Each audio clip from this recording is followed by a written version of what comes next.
Boa noite a todos, que a paz de Jesus esteja conosco hoje e sempre. Hoje, mais uma vez, estamos aqui reunidos para o nosso estudo de André Luiz. Hoje, iniciando o capítulo 41, a gente que está na reta final do nosso curso, esse primeiro livro de André Luiz.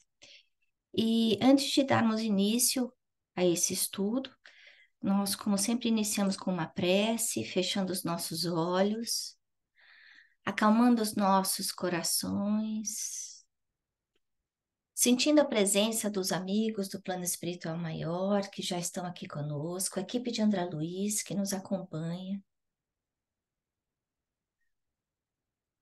Agradecendo ao Mestre Jesus por essa oportunidade de estudo, de comungar, refletir, nos lembrar que a vida continua, que não existe uma divisão de águas entre o plano material e o plano espiritual. Que continuaremos sendo aquilo que somos e que estamos todos ligados de acordo com a nossa sintonia vibratória. Nesse instante, nós convidamos os benfeitores espirituais que adentrem os nossos lares, iluminando cada recinto e convidando todas as entidades que por acaso aqui se encontrem, amigas ou não, necessitadas de esclarecimento, alunos como nós, que possam receber toda a ajuda, assim como nós recebemos nessa noite, graças a Deus. Então, o capítulo de hoje é o 41, Convocados à Luta.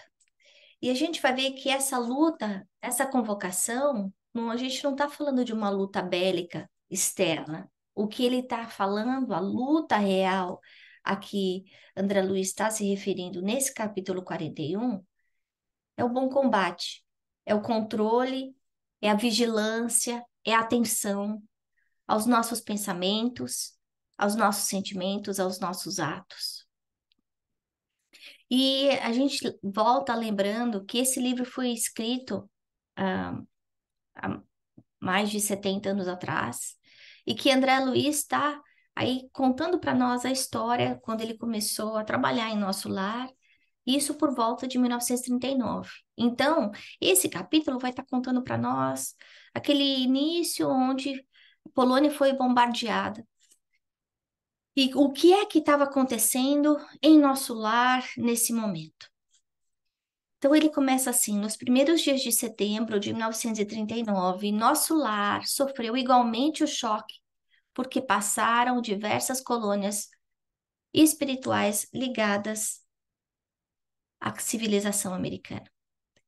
Então a gente vê aí que, como nos dias atuais, a história nos dias passados, a história continua se repetindo, infelizmente. A gente continua convivendo com guerras, talvez não ainda tão ferozes como uma Segunda Guerra Mundial, em que vários países, uma grande parte do globo é envolvida. Mas a gente vê muito sofrimento, muita injustiça, muita dor, né? E enquanto essa guerra acontecia na Europa, ela trazia preocupação também ao nosso lar. E aí a gente pode se perguntar, mas como? Mas por quê, né? Se está tão longe, por que que é, o nosso lar tem que, que pensar nisso, né? E a gente tem que lembrar que nós, como brasileiros, a gente relembrando que nosso lar é uma colônia ah, transitória que fica de transitoriedade que fica em cima do Rio de Janeiro, a gente tem que lembrar que nós viemos aí de povos europeus.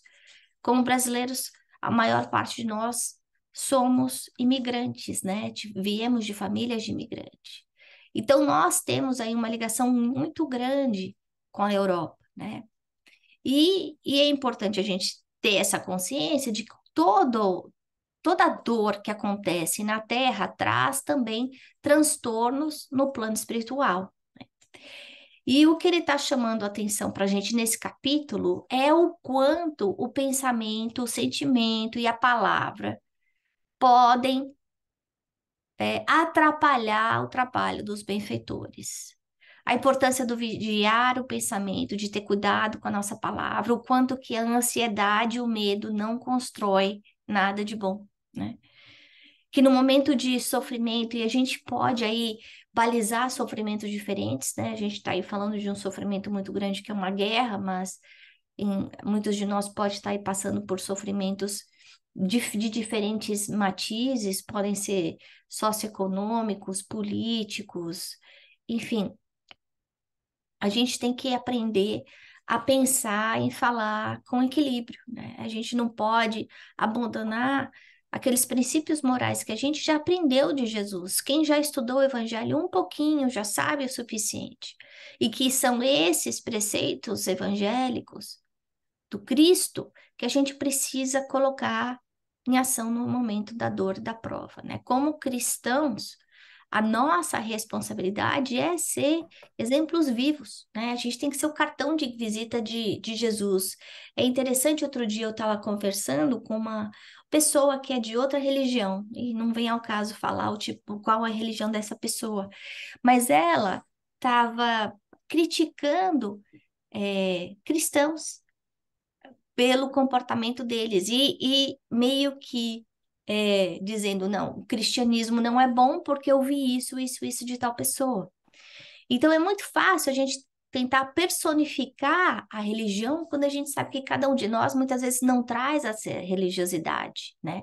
Essa cristandade dentro de nós. Então esse é o convite, porque a gente, como espírita, nós temos o dever de trabalhar a nossa reforma íntima. A gente não tem a obrigação de ser perfeito, porque nenhum de nós é perfeito ainda, todos nós ainda estamos aqui na escola da Terra, ainda com um mundo de expiação e provas, mas que a gente tem a obrigação de continuar o nosso trabalho interior, né? E por quê? Porque todos nós estamos conectados. A gente viu isso muito na pandemia, né? Então a gente está vendo aí um problema na China e de repente aqui nos Estados Unidos acaba o papel higiênico, né?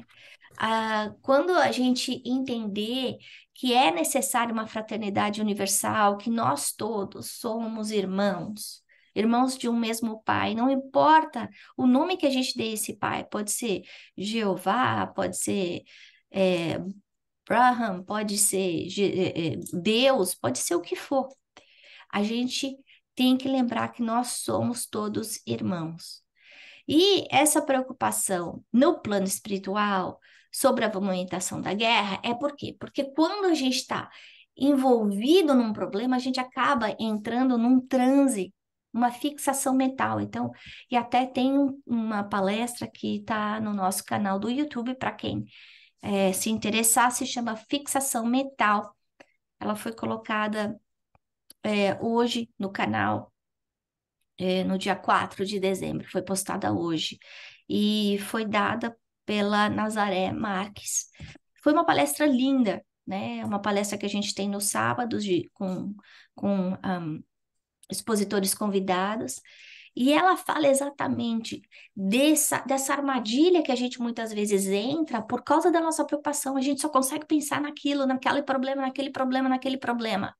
E aí a gente baixa o padrão. E aí, nesse momento, a gente fica vulnerável. E a gente tem que lembrar que, como nós todos estamos interligados e não existe um precipício, uma parede divisória entre o plano material e o plano espiritual, está tudo misturado aqui, né? A gente já viu que o umbral começa na crosta. Na hora que a gente baixa o nosso padrão, a gente acaba sofrendo as consequências imediatas disso, mas a gente também altera, piora a qualidade da vibração da Terra. A nossa obrigação aí é usar de fraternidade e simpatia entre os povos. Então não adianta a gente alimentar ódio por uma nação. Hoje a gente está aí com a guerra entre a Palestina e Israel, ou Israel contra o Hamas, enfim. Não adianta a gente ficar com ódio de um. Não. A gente tem que vibrar pela paz, pela harmonia no mundo. A gente tem que compreender que não existe nós e os outros, né? em termos de etnias, de culturas, de religiões. Porque quando a gente faz isso, a gente está perturbando a nossa vibração e a vibração da Terra. E aí a gente vê começar a crescer aquelas sementes ruins de antissemitismo, de extremismo, que estavam adormecidas já. Né? Então, isso ainda é decorrência da nossa ignorância, do esquecimento de que nós somos como espíritos eternos, como filhos de Deus e que nós todos estamos ligados. Jesus falou para a gente: vigiai e orai, que o nosso pensamento cria qualidade mental, essa qualidade mental é energia criadora, né? E essa energia criadora vai gerar o ambiente onde nós vivemos fisicamente, mas psiquicamente, emocionalmente também. E aqui no livro é muito importante a gente lembrar que ele não fala que o mal vai sair de boa, que não vai ter problema para aqueles que estão causando a desordem, esses desordeiros, né? Ele fala claramente que todo aquele que estiver fazendo mal vai colher as consequências dos seus atos, né? Existe uma batalha mental, lá Salúcio fala, e felizes dos povos que se embriaguem com o vinho do mal, disse-me Salúcio, ainda que consigam vitórias temporárias, elas servirão somente para lhes agravar a ruína, acentuando-lhes as derrotas fatais. Então, todo aquele que faz o mal vai colher o mal, assim como todo aquele que faz o bem vai colher o bem. E a gente pode pensar, poxa vida, mas Ana, eu faço mal, mas eu faço bem. A gente vai colher de acordo com as nossas obras, né? Mas uma coisa que a gente está vendo nesse capítulo é que os benfeitores espirituais, os trabalhadores da equipe de Jesus mesmo, que a gente vê essa descrição linda de André Luiz caindo assim como estrelas cadentes, eles estão trabalhando, socorrendo, estão junto na defesa contra a sombra. A sombra dizendo a ignorância tanto de encarnados quanto de desencarnados. Né? Então, as nações que são opressoras, agressoras, eles falam, não é que elas são más, elas são desordeiras e elas vão ser corrigidas. Que toda essa atividade criminosa vai estar criando um débito coletivo dessas nações. Eu vou repetir. Uma guerra cria um débito coletivo perante a lei divina, né? Então essa nação que tomou a iniciativa da guerra, ela vai colher resultados imediatos, né? Porque a gente vê a destruição, o medo, a ruína, desespero, tristeza, morte, perda de entes queridos imediatamente, mas ela vai colher essas escolhas erradas por séculos, né? Esses exemplos, esses débitos coletivos, a gente conhece alguns, o Brasil tem, aqui nos Estados Unidos também, esse débito de escravidão, de guerra, de exploração de índios, da família indígena, né? O desrespeito à natureza. Nós somos responsáveis por isso. Eu não posso poluir a água de um rio e depois reclamar que a água está suja. Eu vou estar colhendo o resultado disso. Eu não posso tá ok com a escravidão e depois achar que é injusto ter desigualdade socioeconômica, se eu plantei isso. Agora, uma coisa que a gente tem que lembrar é que hoje a gente nasce num corpo e que esse corpo é uma roupagem, mas amanhã a gente não sabe qual vai ser a roupagem desse corpo. Por isso a importância da gente saber amar todos, todos os povos, todas as religiões, né? É, quando essa nação está fazendo mal, ela se transforma como se fosse num gerador, um núcleo do mal. E isso vai gerar dor no futuro. Toda vez que a gente passa da linha e esquece de amar, esquece da justiça, né, da lei maior aí, da lei de Deus, que é amor, justiça e caridade, isso está no livro dos Espíritos. Ah, é uma das leis morais, a gente vai colher dor e sofrimento. E André Luiz descreve esse momento em que está começando as bombas, e na Polônia, e ele descreve o som do clarim. E esse clarim que parece um pouco com aquele para as trombetas do Apocalipse, né? Mas o interessante é que ele é sonado, tocado, quando a gente está em circunstâncias muito graves aqui na Terra. E a gente sabe, o Divaldo falando, quando ele pede a prece pela paz, quando ele fala que é importante a gente amar o outro, a gente não criar problema, ele está lembrando a gente de que nós estamos num momento crítico, crítico como planeta de expiação e provas, né? E esse clarim é a convocação superior, quer dizer, do plano espiritual superior aos serviços de socorro à Terra. A gente viu isso a Narcisa explicando, é um som de alerta. Para quê? Alto, que vai tocar aí 15 minutos sem parar, para que a gente silencie todo o ruído do nosso campo mental. Então é para a gente sintonizar naquele instante com o plano espiritual maior, com as fraternidades mais altas, né? É o momento da gente parar e prestar atenção. A ideia do Clarim não é dar medo para ninguém, né? Não é um som de emergência do tipo salve sempre quem puder. Não é isso. O Clarim é um chamamento para prece, para o trabalho interior. E a gente vê a importância disso porque se a gente está aqui encarnado, e a gente já viu aqui a André Luiz explicando que o umbral começa na crosta terrestre, isso significa o quê? Que nós estamos na mesma região do umbral, né? Todo mundo perto. O que faz a gente não se sentir na situação umbralina de sofrimento, de desespero, de tristeza, de raiva, é o quê? É a nossa vigilância mental, né? Então, o que que acontece conosco se a gente baixa o nosso pensamento, mesmo como encarnado dentro da nossa casa?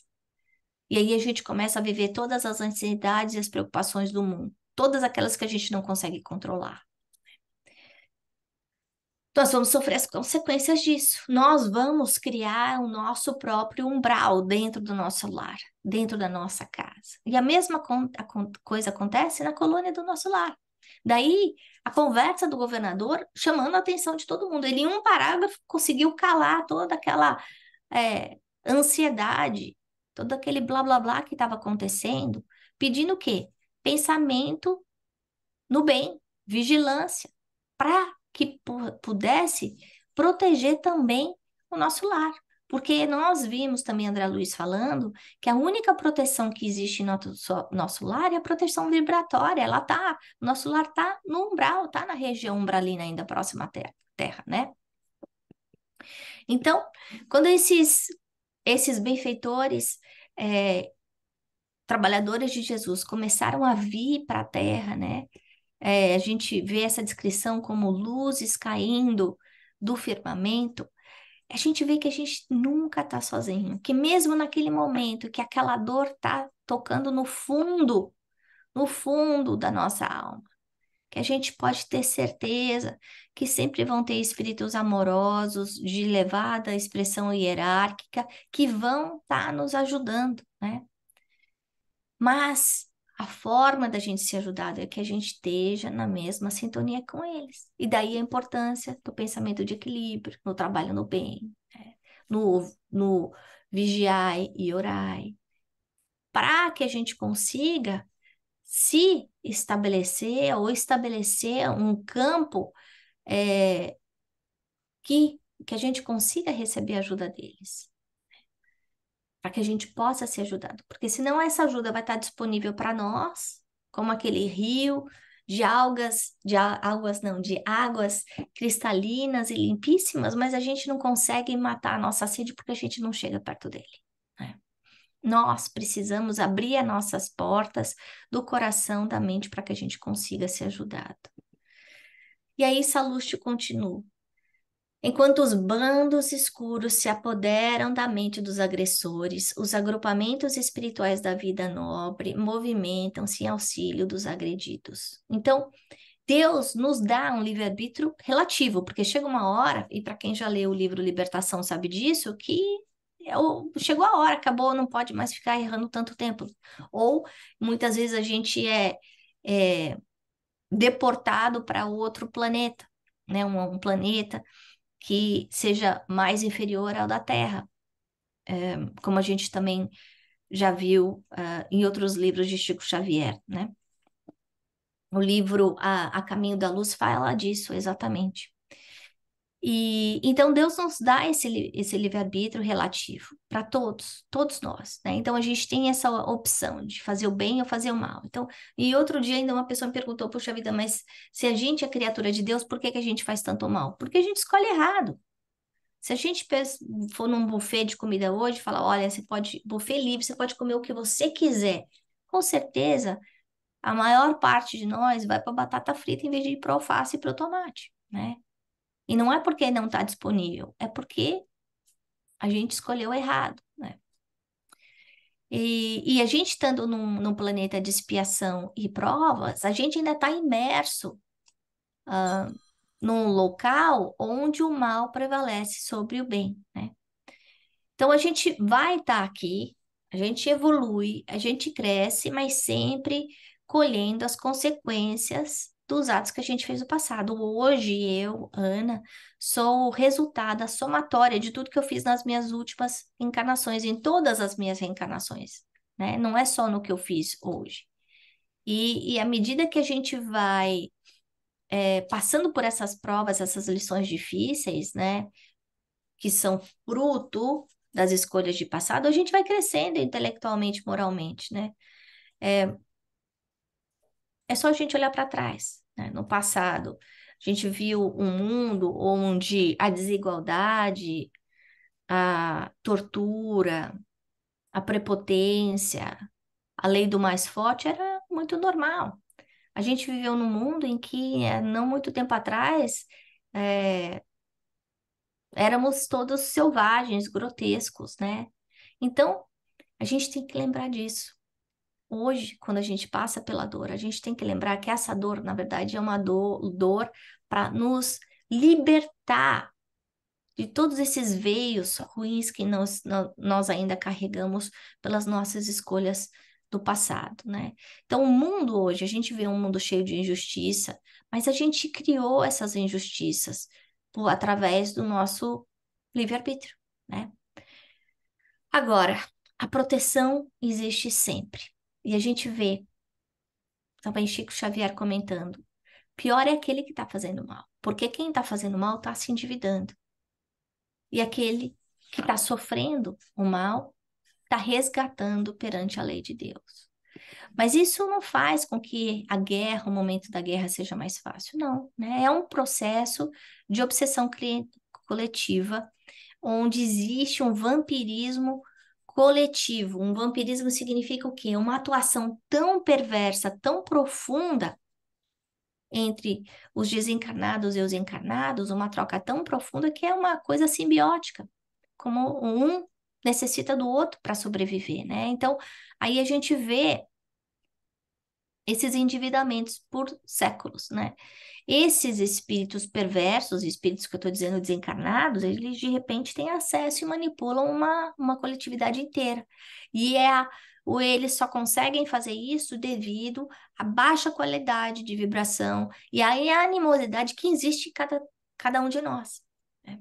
A gente viu no Brasil, ouviu aqui nos Estados Unidos, a divisão que aconteceu simplesmente por conta do Covid. Toma vacina, não toma vacina? Quanta gente brigou.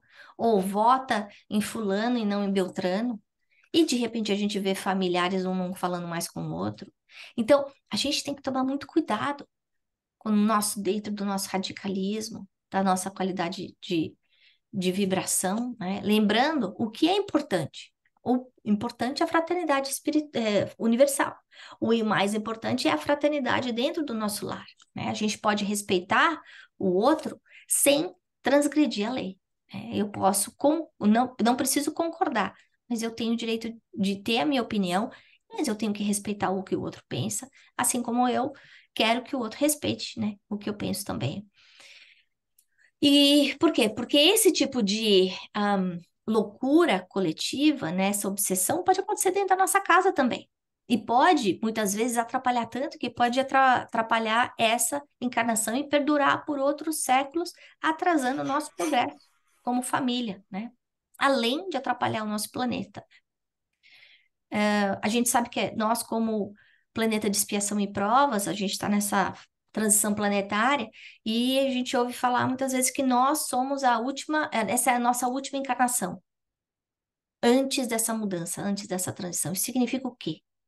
Significa que a próxima vez que o meu espírito, eu, Ana, né? Eu, Ana, sou essa persona, né? É o ego, não é o self, mas eu, como espírito eterno, essa é a minha última chance de estar aqui na Terra como um planeta de expiação e provas. A minha próxima encarnação, eu não sei se vai ser na Terra, se vai ser em outro planeta. Se for na Terra, vai ser como um planeta melhor, né? Mais feliz. Se for fora da Terra, eu vou ter voltado, repetido o ano, e eu vou estar entrando num planeta, terminando a fase primitiva, começando a fase de um planeta de expiação e provas. Né? Mas aí, no momento da guerra, qual foi a reação dos moradores de nosso lar, né?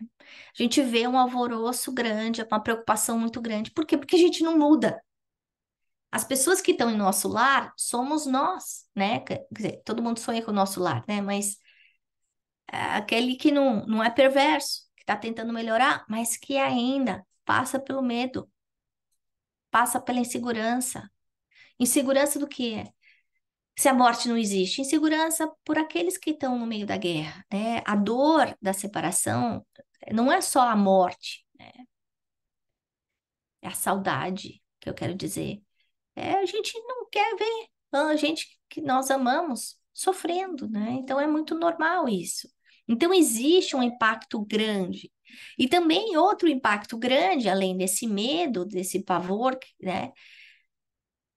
É também essa preocupação egoísta de eu vou ter que trabalhar mais. E aí a gente se esquece que o trabalho com Jesus é bênção, é oportunidade de evolução, é crescimento, né? Então a gente vê que a cabeça da gente não muda se a gente não quiser. Na hora da dificuldade, é o nosso chamamento para o trabalho, né? É não fugir. E aí a gente vai ver o governador de nosso lar chamando a atenção e falando assim, não, não é assim que a gente tem que se comportar nesse momento, né? Os nossos atos, os atos que a gente tem aqui na Terra como encarnado, os atos daqueles desencarnados vão ter consequência de todos os lados, né? Como nós somos todos solidários em todas as nossas escolhas, existe a lei de sintonia, os espíritos desencarnados sofrem a dor dos seus familiares, sofrem ver as cidades que eles moraram, que eles viveram, sendo destruídas, eles têm ansiedade. Então, precisa do quê? Reforma íntima, né? Os benfeitores espirituais, eles nunca vão abandonar aqueles que estão sofrendo, né? Nem encarnados, nem desencarnados. Então, apesar da guerra estar acontecendo na Europa, a gente vê ajuda também em nosso lar. Então, o que que a gente tem que fazer nesse momento? Como a gente já falou no começo, é esse vigiai e orai. Prestar atenção na qualidade dos nossos pensamentos, na qualidade dos nossos sentimentos, na nossa língua, nos nossos atos, né? E aí vem o governador de nosso lar, vem naquele murmurinho, todo mundo querendo ir lá no Ministério da Comunicação, entender o que está acontecendo. E ele fala assim: irmãos de nosso lar, não vos entregueis a distúrbios do pensamento ou da palavra. A aflição não constrói, a ansiedade não edifica. E essa lição é muito difícil para nós, né? Porque é complicado quando a gente está passando por uma encruzilhada da vida, quando a gente sente que não pode controlar uma situação, quando na maior parte do tempo a gente não controla mesmo, né? Mas aí ele continua: saibamos ser dignos do clarim do Senhor, atendendo-lhe a vontade divina no trabalho silencioso em nossos postos. Então, a resposta aqui é o confia, o entrega, o trabalha e o ama, né? É o que a gente viu em Paulo e Estevão, a mensagem de Abigail a Paulo. Uma coisa que eu não comentei nesse capítulo que eu achei muito interessante foi o caso daquela senhora que já tinha desencarnado e que estava com medo do marido desencarnar e ir atrás dela, esse marido que era abusivo, né, que maltratava, que era desequilibrado. E aí a gente vê que isso não ia acontecer, né? Porque pela lei de justiça, a gente está sempre dentro da vibração que a gente se coloca. Se ela tivesse na mesma vibração de ódio, de rancor, de desejo de vingança, com certeza ela encontraria esse marido cruel. Mas ela estando em nosso lar, numa outro tipo de vibração, não precisa ter esse tipo de preocupação, né? Então, para a gente refletir, isso, a guerra, as dores que a gente está passando, isso tudo ainda é reflexo da ignorância, né? Ah, essa maldade que ainda está incrustada dentro da gente, não dentro deles, dentro de nós. Essa maldade que a gente precisa prestar atenção. Quando a gente escuta alguma coisa que incomoda a gente, qual que é o primeiro pensamento que vem? É de julgamento, é de raiva, é de desejo de vingança. Então é esse que a gente tem que tratar dentro de nós, né? Nesse momento de emergência que a gente está vivendo, é urgente a gente trazer a religiosidade para dentro de nós e não para fora.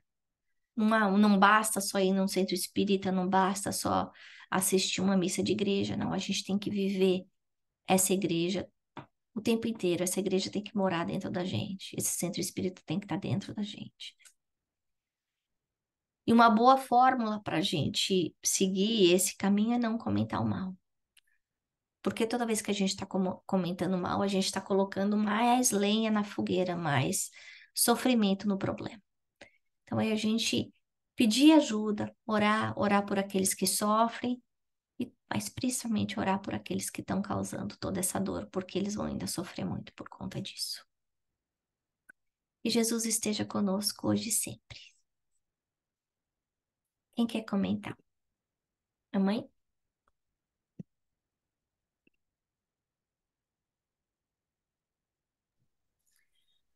Ai, coração balançando aqui. Hum. A gente vê que a realidade não mudou muito, né, nesses quase 80 anos. Não. E que as lições, cada vez mais claras, ainda são quase obstáculos intransponíveis para nós. Gostei de uma porção de coisa, mas respeitando o nosso tempo, eu gostaria de citar dois parágrafos. O meu livro é antigo, no meu está na página 228. É o último parágrafo. De qualquer modo, não vejo motivo para precipitações. Nós ainda somos muito precipitados, né? A única novidade é o acréscimo de serviço que, no fundo, constituirá uma bênção. Então, as coisas parecem difíceis, mas isso, em vez de ser ruim, é bom. Mais serviço, mais exercício para o nosso crescimento espiritual. Agora, a frase que ficou luminosa para mim nesse parágrafo foi: a doença é mestra da saúde, o desastre da ponderação. Parece que essa lição é a lição da semana, porque na palestra da Nazaré também isso foi trazido, foi refletido, ah, com muita clareza. Eu me lembro até de ter, no fim, ter comentado com a Nazaré que as nossas dificuldades, os nossos obstáculos, sejam de ordem moral, material, emocional, de qualquer ordem, na verdade, funciona como britadeira. Vocês lembram disso? Dessa conversa? O que que a britadeira faz? Ela arrebenta o concreto, ela arrebenta a rocha, ela acaba com aquele obstáculo quase que intransponível, duro, que está impedindo o nosso crescimento espiritual, a nossa caminhada evolutiva. Então, a dor que parece ruim, na verdade, não. Então, sabendo disso, a gente vai sentir mais forças, vai ter mais capacidade para, em vez de lamentar, de queixar, de suicidar, a gente sabe que tem muita gente que foge da vida quando a barra fica muito pesada, né? É manter o equilíbrio, e hoje, muito especialmente, lembrando de todas essas colocações de André Luiz, para superar essas lições, aprender essas lições, né? E, e crescer. Uhum, Então, e o outro trecho está no penúltimo parágrafo do capítulo. É a conversa do governador. Irmãos do nosso lar. Ele falou isso para nosso lar naquela ocasião, no ano de 1940, 45, né? Como a Ana lembrou na guerra. Mas continuam atualíssimas, e eu vou ler pedindo para cada um de nós, encarnados e desencarnados, que sintamos essas palavras como se elas estivessem sendo ditas pelo ministro Espiridião para cada um de nós mesmos. Porque esse curso de André Luiz nos coloca num momento energético muito especial. Então, ele está dizendo, irmãos, não vos entregueis a distúrbios do pensamento ou da palavra. A aflição não constrói, a ansiedade não edifica. É uma frase que a gente devia até escrever, um post-it, e colocar no lugar que a gente vai mais vezes no dia a dia, porque vai ficar como uma luzinha acendendo, piscando, nos ajudando a lembrar acerca da importância do pensamento, como a Ana deixou bem claro nos comentários dela, né? E no último parágrafo, a André Luiz diz que o ministro falava com autoridade e amor. Então, aquele apelo, aquele alerta amoroso exteriorizou uma energia tão positiva que, na mesma hora, serenou todos os ânimos e as coisas lá voltaram ao normal. Numa dimensão menor, isso acontece na nossa casa. Se nós soubermos controlar a qualidade da nossa vibração mental, da nossa vibração emocional, a gente vai acerenar mais rapidamente, não só a nós mesmos, aqueles que convivem conosco e, muito especialmente, o nosso ambiente doméstico. Gratidão a André Luiz. graças a Deus. Mais algum comentário, Letícia? Eu tinha o mesmo comentário que a dona. Eu não li, eu não consegui ler o capítulo, mas eu já tinha lido o livro, escutado o áudio. Mas para mim veio mesmo que dona Lúcia falou a gente continua repetindo, né, os mesmos erros e que me também impressionou esse karma coletivo, teoricamente, da guerra, né, assim, de que Uhum, eu sei que karma não é, teoricamente, o espiritismo fala, mas esse compromisso aí com as populações, com os grupos como um todo que estão envolvidos na guerra. Então, mais uma vez, né, a importância do comportamento coletivo, né? é, é sim. E o nosso papel, né? Também, nisso Não, é tudo. É. coletivo. Mas então, assim, nós vamos agradecendo ao Mestre Jesus, agradecendo aos benfeitores que estão aqui conosco, aos benfeitores que cuidam do nosso planeta Terra. Agradecendo porque nunca estamos sozinhos, nunca estamos sozinhos, nunca estamos sozinhos. Que todas as vezes que necessitamos de ajuda, basta que nós, a gente só basta pedir, pedir com o coração aberto, e a ajuda vai vir. Então, nesse instante, eu gostaria de deixar um minutinho de silêncio para que cada um de nós possa fazer o seu pedido. interior, em silêncio.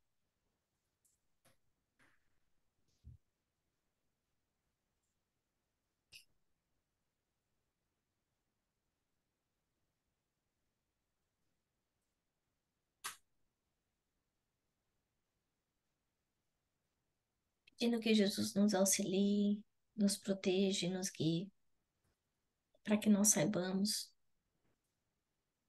tomar sempre as melhores decisões do nosso dia a dia, em benefício de nós, de cada um de nós, mas principalmente em benefício do nosso planeta. Graças a Deus. Muito obrigada a todos. Boa noite. Que Jesus nos abençoe.